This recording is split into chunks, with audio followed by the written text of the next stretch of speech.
thanks so much for joining us today. I'm Carol Jenkins. The program is Black America. Our guest today is the author of Invisible Men, a contemporary slave narrative in the era of mass incarceration. Flores Forbes is the Associate Vice President of Strategic Policy and Program Implementation at Columbia University. And thank you so much for being with us today. Thanks for having me. Yeah, it's quite a story that you tell. The title Invisible Men, Right. Formerly incarcerated men. Mm-hmm. But you begin the book by talking about Ralph Ellison's Right. award-winning, Mm-hmm. truly transformative book, Right. Invisible Man. Tell us how you relate to that. I mean, it is a riff on Invisible Man, but I read the book when I was in prison. I actually read it twice and realized maybe, when I started writing this book that there was some correlation, but a little different. His Invisible Man was someone who wanted to be seen by society. And and fought, and that was those were his issues. My issue is that I didn't want to be seen by society after I was released from prison, because I knew that I needed to remove the stigma of incarceration. And I believe that most black men who go to prison, and many I've talked to about this, they have the same sort of journey. And so I thought it was really appropriate to talk about invisible men instead of Sure. about me in the first person. Sure, and those statistics are not too encouraging about men who are formerly incarcerated. Right. Is it that 65% re-enter the prison system? Right. I think those numbers were kind of old. I think the most recent I've seen is like 70%. Wow, they've on a gone up. 5-year average. Right. But the issue is that 30% of the people don't go back. Right. So what happens to them? So these are our invisible men that we're talking about. Right. The 30 that sort of shape up, Right. and try to live a quote normal life, Right. Without bars, Right. and who find it extraordinarily difficult. It's difficult. I mean, I had more opportunities probably than many. I had a lot of luck. I had got a good education. I got opportunities from the academic institutions that I matriculated at. San Francisco State. Yeah, San Francisco State and NYU. Right. And I had a great social network, and I think that's part of the key is the social professional network that I had of people who assisted me. And, and the majority of them were black professional women. Black professional women. Black professional women who gave me an opportunity during my Who journey. hired you, right. Yeah. And who were cognizant. It was like saying, look, I want to give you an opportunity. Right. You're the best qualified person. So, but then I think the goal is to remove the stigma of incarceration. That's externally is not having to worry about checking the box.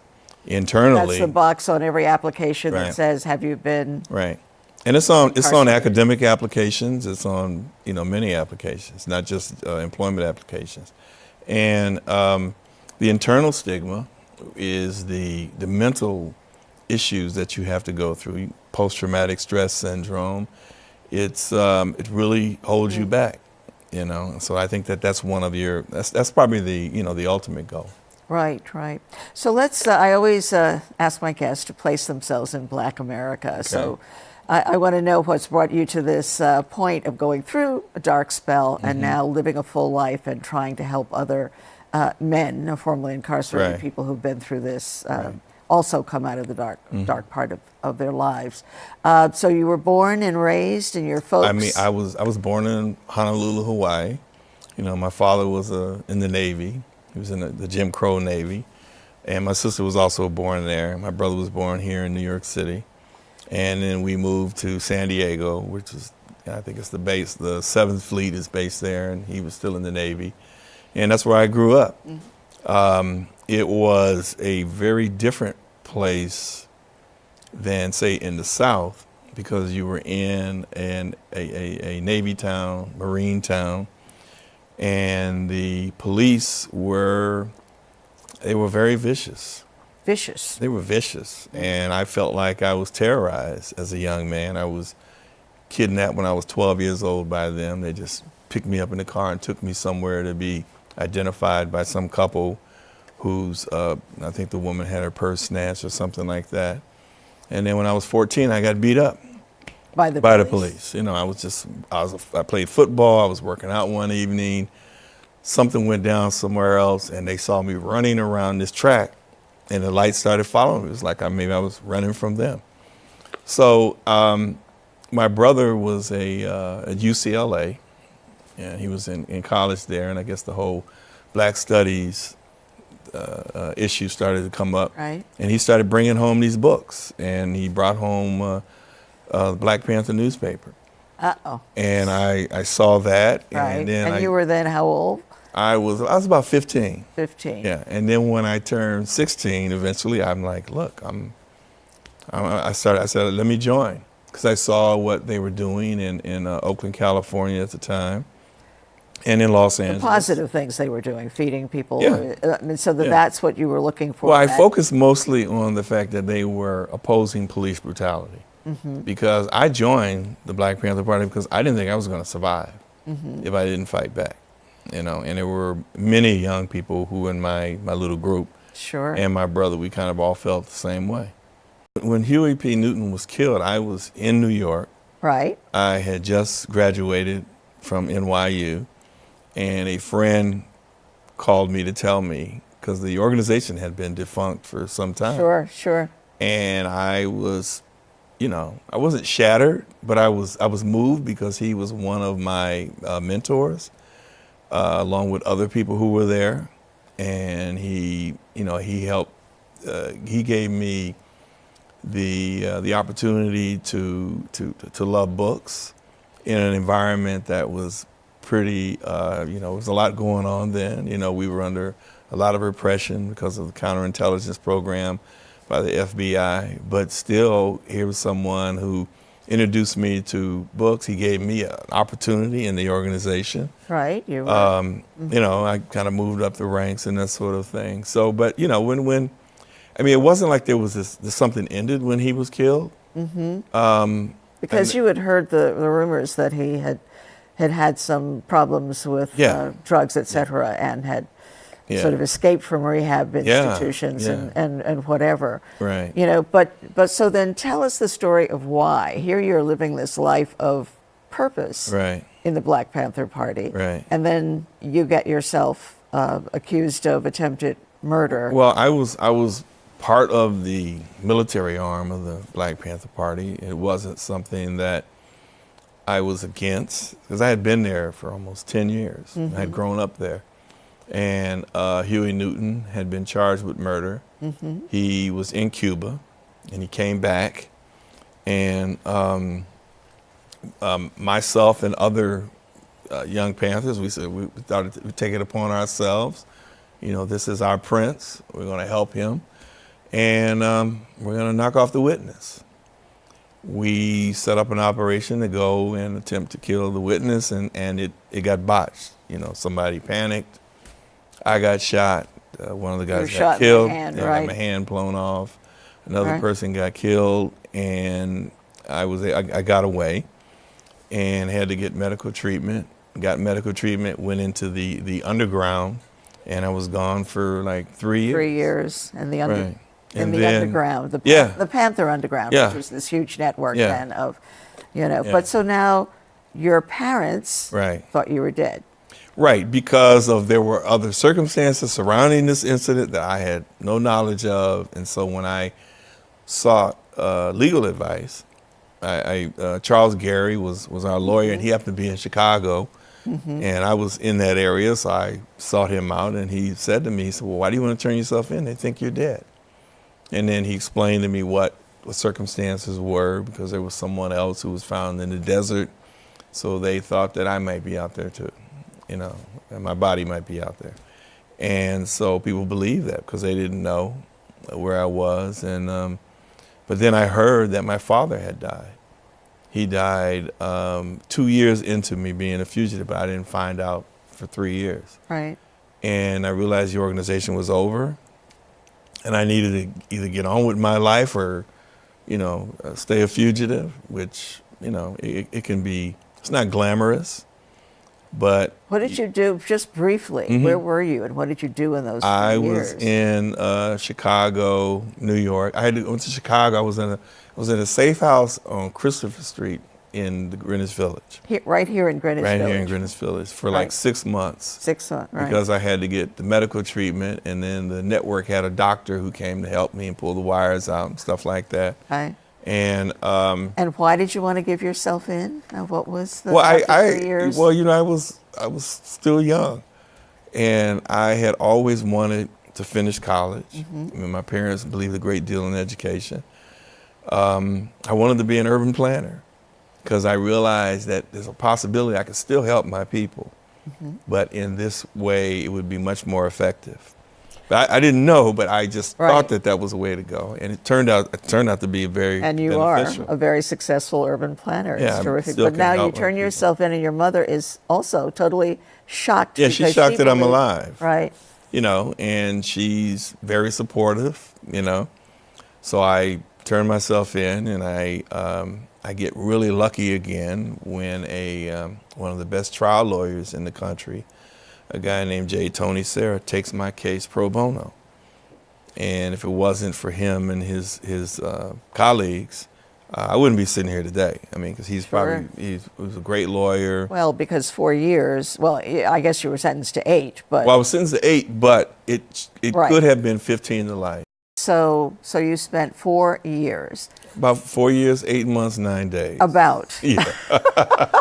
So those 9 days. I'm sure Right. you have it calculated down to the minutes. Well, I got out August 9th, you know, Right, in right. 1985. Right. And well, you know, you don't think about it like that, but you realize, you Sure. know, you do start off crossing off the days, but Right. And you you realize talk that's futile. Yeah, you talk in the book about the physical and mental rehabilitation Right.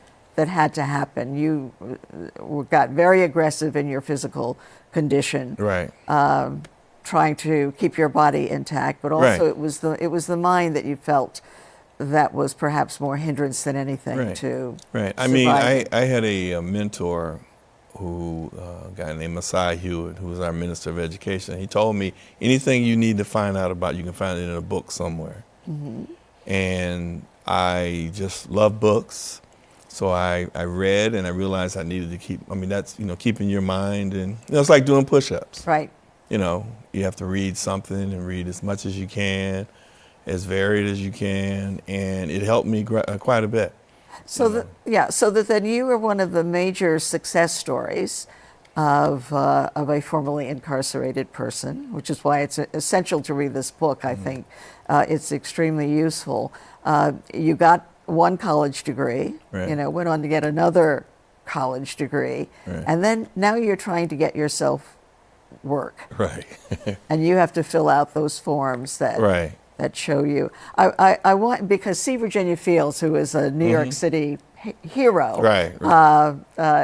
you know, and hired you Yes. to be an urban planner, to take over a huge swath of Harlem and turn it into Right. into something.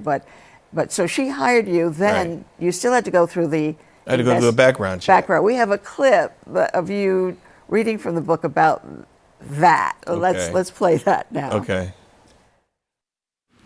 Anyway, on July 16, 1999, I received a phone call from the New York City Department of Investigation. And the case officer began the conversation like this. He said all pertinent information was confirmed. You know, like my education, credit review, and the results of my fingerprints had been logged in. Obviously, there was nothing to report from New York State. But that the FBI query was another issue. Continuing, he said I had 8 major felony arrests, 2 felony convictions, and a 4-year, 9-month prison term. So he asked, what in the hell were you doing? I said I was in the Black Panther Party for 10 years. He responded with a slight chuckle and said, oh, I see. I understand. Now let's discuss your taxes. I felt physically numb for the balance of the day. It was a weird feeling to be, for lack of a better word, felony free. So felony free in the sense of, Ben who was doing the investigation understood that if you were in the Black Panther Party. Well, no, I think that, you know, what happened is, C. Virginia Fields. She used to run an alternative to incarceration program when she was a social worker in Brooklyn. Right. And she was an enlightened person.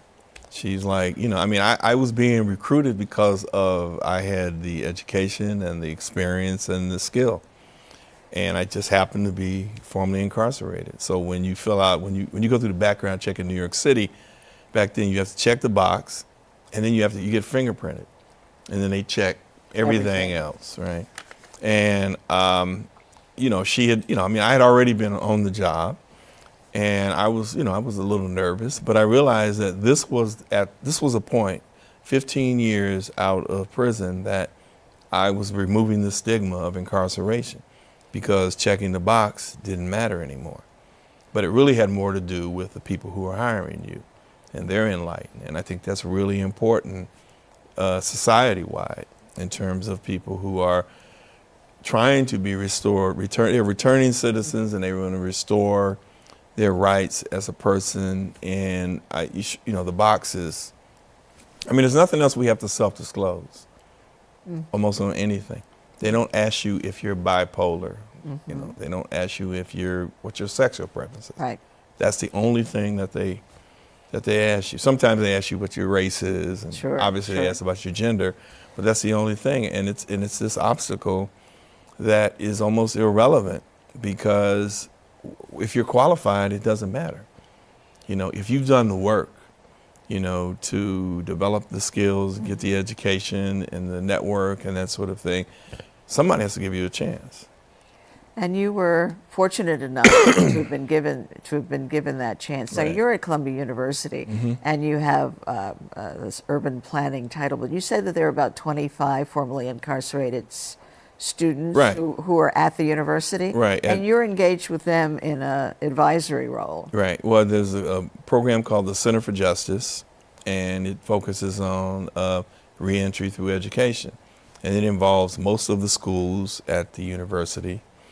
And there's we actually teach in 3 different prisons. The business school at this point is developing an entrepreneurship curriculum, where they're going to train this MBA students are going to be going into the prisons to teach financial literacy, entrepreneurship, anticipating that once they graduate and becomes titans of industry, they're going to realize that, we should hire people who are formerly incarcerated. So it's a great idea. But on the campus, there are it's about 25 that are in the general studies. Some are in graduate school, and they're working on their degrees. University is a very open place about that. We have numerous programs. That tape that you showed, that was a program that was put on at the law school.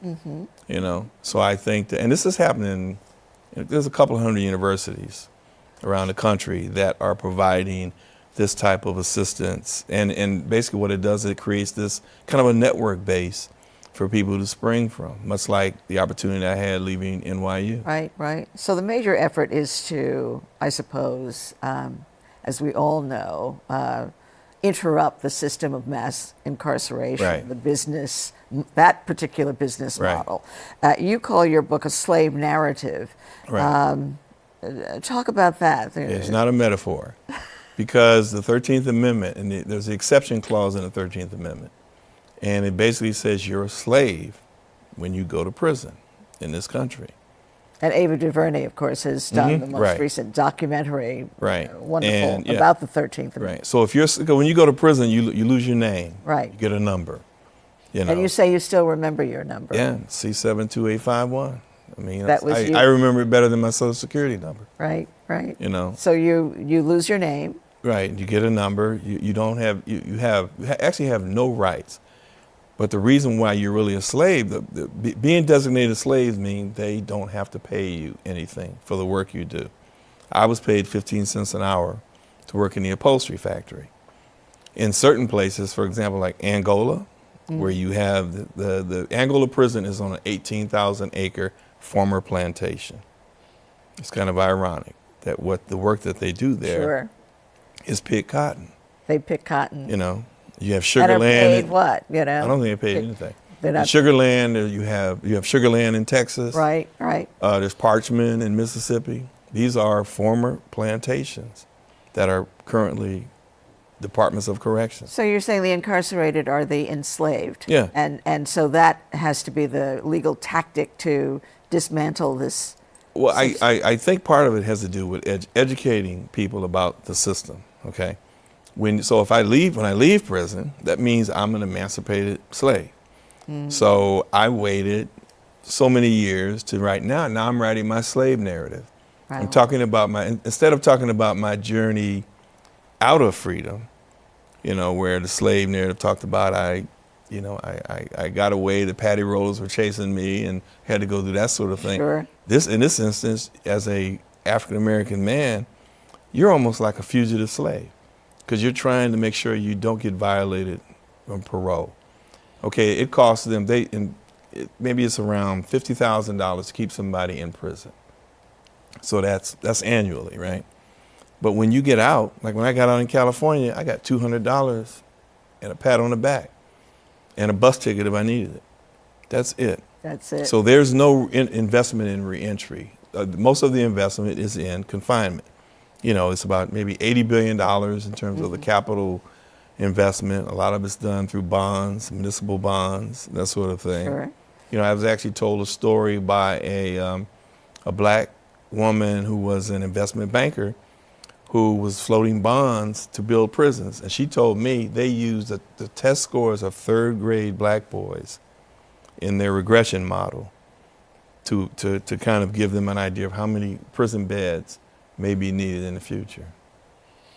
Well, let's hope that gets totally stopped in its tracks. I think there's enough, and do you feel it as well, that there's enough of this examining the millions of people incarcerated, no, the millions of people also from your book who have felonies, right? Who've been out for years, been out for years, and still have difficulty getting supporting themselves, right? voting. I don't think it's been examined enough, right, or there's been enough focus on it. I mean, there have been, I know that Robert Rubin, who's the former Secretary of the Treasury, made a speech at San Quentin, and it was raised into him. But his issue is that, we're losing billions of dollars out of gross domestic product because these people are incarcerated, that sort of thing. But when you go to prison, you're part of the economic development engine that is the prison industrial complex.